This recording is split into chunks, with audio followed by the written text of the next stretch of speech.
اللہ تبارک و تعالیٰ فرماتے ہیں اس قوم، یعنی کہ یہ غزوہ احزاب کی طرف اشارہ ہے کہ ان مشرکین جو بڑے بڑے قبائل کو لے کر آئے تھے اور انہوں نے یہ عزم اور ارادہ کیا تھا کہ مدینہ میں مسلمانوں کو اینٹ سے اینٹ بجائیں گے، لیکن اللہ تبارک و تعالیٰ کی مدد جب آئی، اللہ تبارک و تعالیٰ کی مدد جب مسلمانوں کے لیے آئی اور ان پر عذاب آیا تو اللہ تبارک و تعالیٰ نے ان پر عذاب کو آنے کو نعمت کے طور پر ذکر کیا اور مسلمانوں کو کہا کہ اس نعمت کو یاد کرو کہ یہ جو نعمت ہم نے تم پر کی تھی تو اس پر شکر ادا کرو۔ مسلمانوں کو بالکل اس طرح کے عذابات پر اور جو فاسق اور فاجر اور ظالم قوموں پر آتی ہے اس پر بالکل شکر ادا کر سکتے ہیں۔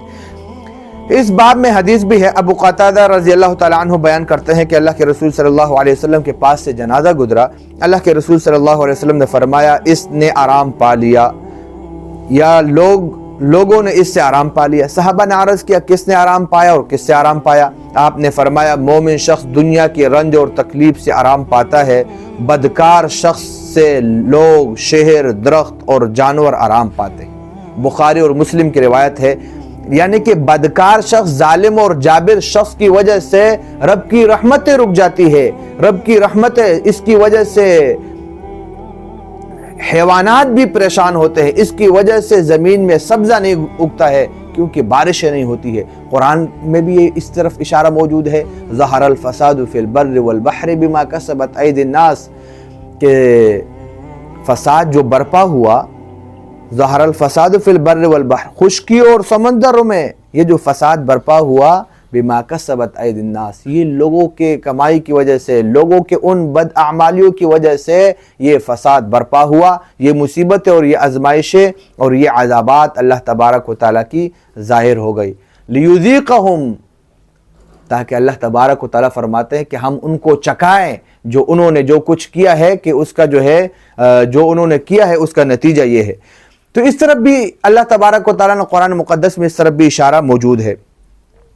اب دوسری بات یہاں پر یہ ہے کہ اس حدیث میں بھی اس کی طرف یہ بات اللہ کے رسول نے فرمائی۔ امام نووی رحمۃ اللہ علیہ شرح مسلم میں لکھتے ہیں کہ دیکھیں یہاں پر جو دوسرے نمبر پر شخص ہے، یعنی کہ فاسق اور فاجر شخص سے یہ سب چیزیں نجات اور راحت پاتی ہے اس سے، اور جس چیز سے لوگ راحت اور نجات پائے تو اس سے اس کے جانے کی وجہ سے لوگوں کو خوش ہونا چاہیے، تو لہذا ایسے آدمی کی جانے کی وجہ سے خوشی منانا یا ایسے لوگوں اور قوم کی وجہ سے خوشی منانا بالکل جائز ہے۔ عمل صحابی کو آپ دیکھیں، سیدنا علی رضی اللہ تعالی عنہ کا عمل ہے، ایک خارجی شخص جس کا نام جو ہے المخدج تھا، اور اس کے قتل ہونے پر جو حضرت علی رضی اللہ تعالی عنہ کا بہت بڑا دشمن تھا، اس کے قتل ہونے پر سید علی رضی اللہ تعالی عنہ نے اللہ تعالیٰ کا شکر ادا کرتے ہوئے سجدہ شکر کیا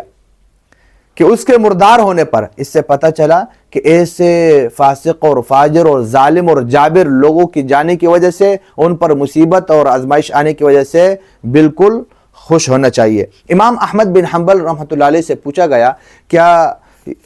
یعنی کچھ لوگ تھے جو فاسق اور فاجر تھے اور طرح طرح کی اس میں مبتلا تھے، ابن ابی داود کے جو ساتھی ہے ان پر جو آزمائشیں آتی ہے اور جو آ رہی ہے، کیا مسلمانوں کو اس پر خوش ہونا چاہیے؟ تو امام احمد بن حنبل رحمۃ اللہ نے فرمایا، کون ہے وہ شخص جو ایسے لوگوں پر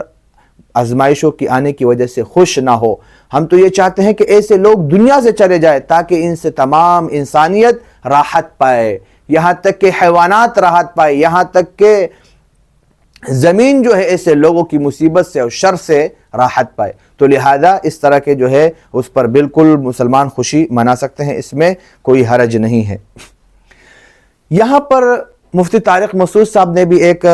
بات کی ہے، اور وہ بات بھی جو ہے ان کی بالکل غلط ہے۔ انہوں نے یہ کہا ہے کہ اس طرح کے عذابات کے آنے کی وجہ سے مسلمانوں کو خوش نہیں ہونا چاہیے، اور دلیل کے طور پر انہوں نے جو واقعہ پیش کیا ہے وہ استدلال ان کا بالکل 100% غلط ہے۔ انہوں نے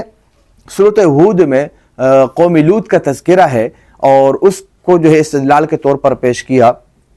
جب فرشتے آئے سیدنا ابراہیم علیہ السلام کے پاس اور اس کے بعد انہوں نے خوشخبری دی اور اس کے بعد انہوں نے کہا کہ ہم قوم لوط کی طرف جا رہے ہیں، اس کی طرف ہم بھیجے گئے، ان کو عذاب دینا چاہتے ہیں، تو ابراہیم علیہ السلام نے فرشتوں کے ساتھ مکالمہ کیا۔ اس کا ذکر قرآن میں ہے، فَلَمَّا ذَهَبَ عَنْ إِبْرَاهِيمَ الرَّوْعُ وَجَاءَتْهُ الْبُشْرَى يُجَادِلُنَا فِي قَوْمِ لُوط۔ ابراہیم علیہ السلام قوم لوط کے بارے میں ہم سے جھگڑنے لگے۔ فرشتوں نے کیا کہا؟ فرشتوں نے کہا کہ اِنَّا مُهْلِكُ أَهْلِ هَذِهِ الْقَرْيَةِ، ہم اس بستی والوں کو ہلاک کرنا چاہتے ہیں۔ تو ابراہیم علیہ السلام نے پوچھا کیا آیا تم ایسے بستی کو ہلاک کرتے ہو جس میں 300 مومن اور مسلمان موجود ہو؟ فرشتوں نے کہا نہیں۔ پھر پوچھا 200 موجود ہو؟ فرشتوں نے کہا نہیں۔ پھر پوچھا 40 موجود ہو؟ فرشتوں نے کہا نہیں۔ پھر پوچھا کہ 30 موجود ہو؟ یہاں تک کہ آتے 5، یہاں تک کہ پھر ایک پر بات آئی، کیا تم ایسے بستی کو ہلاک کرو گے جس میں ایک مومن اور مسلمان موجود ہو؟ فرشتوں نے کہا ہم ایسے بستی کو ہلاک نہیں کریں گے۔ تو تب ابراہیم علیہ السلام نے کہا فقال ابراہیم علیہ السلام عند ذلك ان فیہا لوطا، بھئی اگر جب آپ کی بات یہ ہے کہ آپ ہلاک نہیں کرو گے تو اس بستی میں تو لوط علیہ السلام موجود ہے اور وہ تو معصوم ہے، وہ تو گناہگار نہیں ہے کہ وہ بھی ساتھ میں ہلاک ہو۔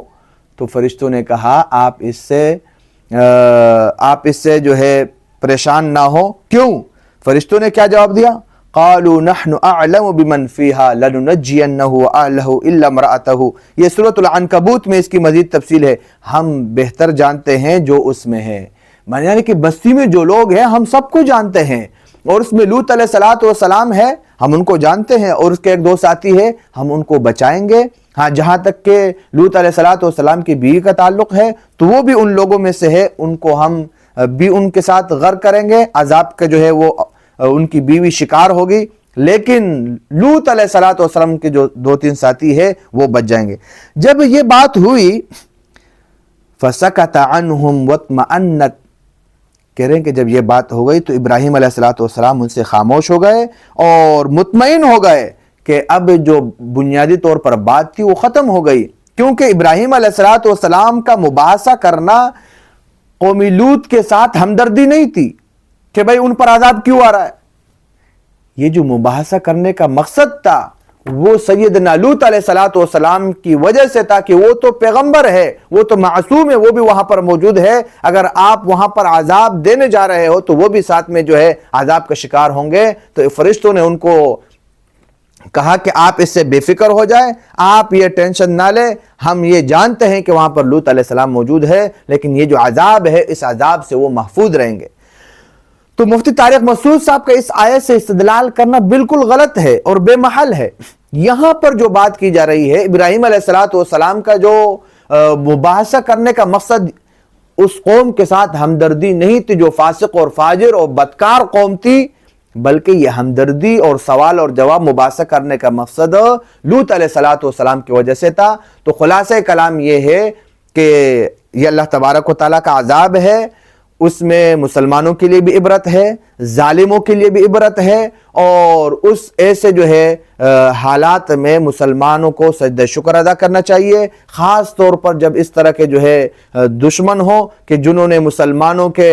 اینٹ سے اینٹ بجانے میں ہر طرح جو ہے مدد کی ہو اور جو ہے غیروں کے ساتھ وہ ملے ہوئے ہوں۔ تو اللہ تبارک و تعالی ہمیں یہود اور نصارہ کی اور ہر باطل اور کفار کے جو ہے کفر کے شر سے جو ہے مسلمانوں کی حفاظت فرمائے۔